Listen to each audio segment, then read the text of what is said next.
Next, we're going to talk about pattern functions and pattern begin and end. We're going to use decorative stitches again, and we're going to continue on with our 20 C-foot. We're going to use the knowledge the machine has of where the stitch ends to get really accurate placement and make sure that we never leave part of a stitch out when we're trying to finish a pretty decorative stitch. So I'm going to navigate to this lovely little heart stitch. It's not in that folder. I believe it's actually in this 400 series folder. You can scroll up. And on a Bernina 590, it's stitch 413. You have two types of pattern functions for this. You have pattern begin and pattern end. Pattern end is a physical button on most Bernina machines that you'll be able to press as you're stitching to end the pattern where you need it to. The pattern begin is similar to a start button on a Monopoly board, where if you're already at the start, you can't go back to the start.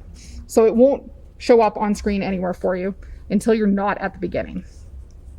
I'll start stitching and show you what you're looking for.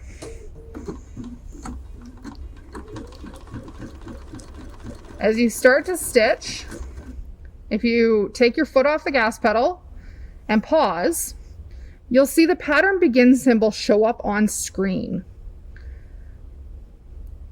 It's just a little tiny kind of grayed out icon.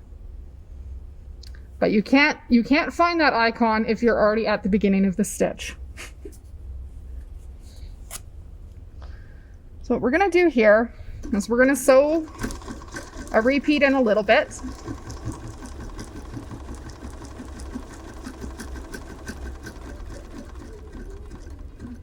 And then we're going to stop, lift the foot, and move, and then continue sewing.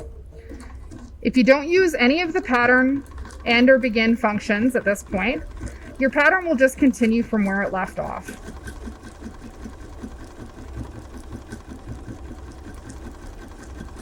At the end of your design, if you don't want to count stitches to the end of the heart shape, you can use the pattern end function. You can press that anytime when you're stitching your last basic heart unit. And it will stop right at the very end. And currently this machine is programmed to cut the thread and lift the foot when you're done. So there's no guessing as to where the end of this stitch is.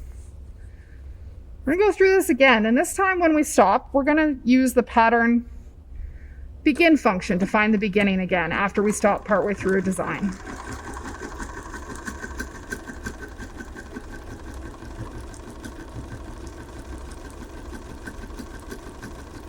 So I'm going to pause, not quite at the end, and I'm going to select the pattern begin. What that does is it takes you back to the very beginning of the design and lets you continue on from the start. This is great if your pattern needs to stop, but you're moving on to a new piece that needs the pattern continued right from the beginning. And again, when you're on your last repeat, press that pattern end function to stop your design right at the very end stitch.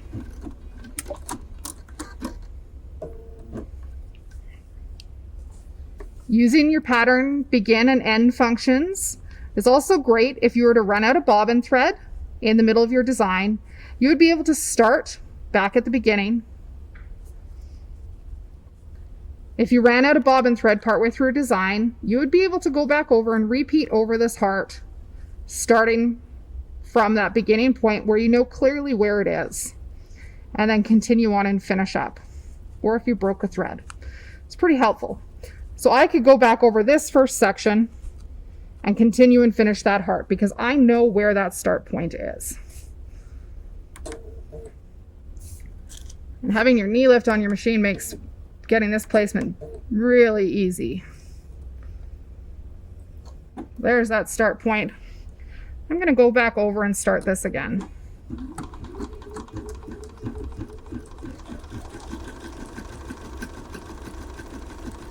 I'm going to use the pattern end to stop right at the end.